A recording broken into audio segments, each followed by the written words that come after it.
मी कोणालाही उत्तर देण्यासाठी इथे बसलेलो नाही. बँक कशी चालली आहे ते सगळ्यांना माहित आहे.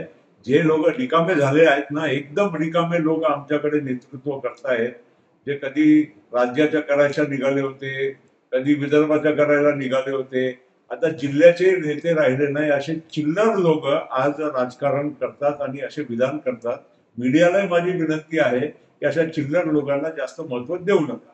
प्रफुल्ल पटेल या जिल्ह्यात आले, त्यांनी अनेक ठिकाणी सभा घेतल्या. मीडियाला पण त्यांनी सांगितलं की आम्ही चिल्लर लोकांच्या बद्दल बोलत नाही, आम्ही त्यांच्या प्रश्नाचं उत्तर देणार नाही. या जिल्ह्यात शेतकरी हा जो वर्ग आहे, मी स्वतः शेतकरी आहे, शेतकरी हा चिल्लर असेल तर मग शेतकऱ्यांना मतं मागायचा अधिकार यांना काय? शेतकरी हा इमानदार आहे. शेतकरी दिवस रात्र मेहनत करतो म्हणून तुम्हाला जेवायला तरी 2 टाइम भेटते, त्याच्या पैसे घेऊन जगले नसते तुम्ही लोक. आणि दुसरं, जे इमानदार असतात त्याला चिल्लर म्हटलं जात नाही.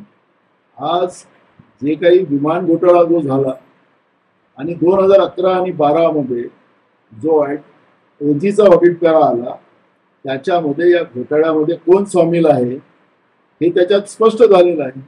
आणि अहमदाबाद मध्ये परवा विमान जे क्रॅश झालं ते कोणाच्या काळात विमान घेतलं गेलं होतं त्याची माहिती त्यांनी द्यावी ना. आणि टाटाचा सीओ तो फक्त 3 मिनिटं त्या झालेल्या दुर्घटनेबद्दल बोलत होता.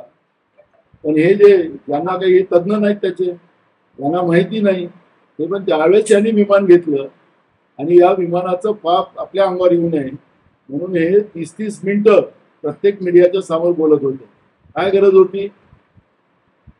म्हणून तुमच्यामध्ये दम असेल, तुम्ही बेईमानी केली नसेल तर तुम्ही तो एजीचा ऑडिट करा 11-12चा, तो जनतेच्या समोर दाखवावा. आणि हे सगळं वाचवण्यासाठी ज्या काँग्रेसने यांना मोठं केलं त्या काँग्रेसला सोडून भाजपमध्ये गेले, भाजपसोबत त्यांनी साठगाठ केली आणि स्वतःला वाचवण्याचा प्रयत्न करते आहे. या लोकांमध्ये इमानदारी नाही, तो माणूस चिल्लर असतो आमच्यासाठी, हे आमचं त्यांच्यासाठी उत्तर आहे. एवढं त्यांनी लक्षात घेतलं पाहिजे. तुम्ही काय 15 वर्षात 18 वर्षामध्ये या बँकेमध्ये उजळ पाडला ते सांगा. आणि सांगायचा दम नसेल तर तुम्हाला लोकांना मतं मागण्याचा अधिकार नाही. आज 10-10 लाख रुपये देऊन एक वोटरला मतं विकत घेण्याचा प्रयत्न तुम्ही करताय. 10 लाख रुपये एका वोटरची किंमत सुरू केली यांनी. काही वोटरजवळ हे गेलेत, काही वोटरने यांचे पैसे घेतले नाही.